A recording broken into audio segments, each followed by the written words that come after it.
Šajā gadījumā ir vairāki sīnus un tepat ir kvadrātā.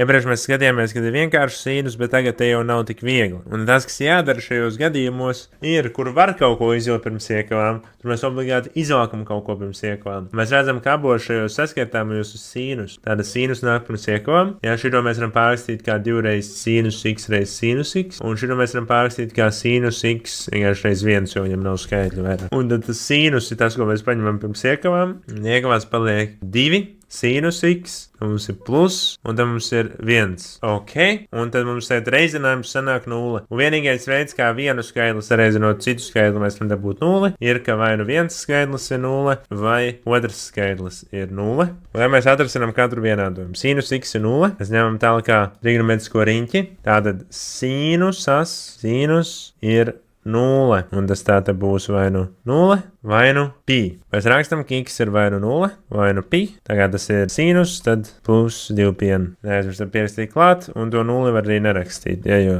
0 tas neko nenozīmē. Neaizmirstam pierakstīt, ka n var būt jebkurš skaitlis. Un tad otrajā pusē, pirms mēs varam ķerties klāt pie apļa, mums ir jāiznes tātad burtpakreiz skaitļi pa labi. Tad mums jāizdala to skaitli, kas ir pie burtiem, un mēs dabūjam sīnus x ir mīnus 1 puse. Atkal mums ir sīnus, mīnus 1 puse ir šeit, un tad mēs skatāmies, kāda tie ir leņķi. 11 pi dalīts 6 un 7 pi dalīts 6. Tad x ir 7 pi dalīts 6, un x ir 11 pi dalīts 6, un atkal tajā tas ir sīnus, tad plus 2 pi n pieskaitam, un tā tad rakstam n piedara z. Un uzdevums ir atrasināts.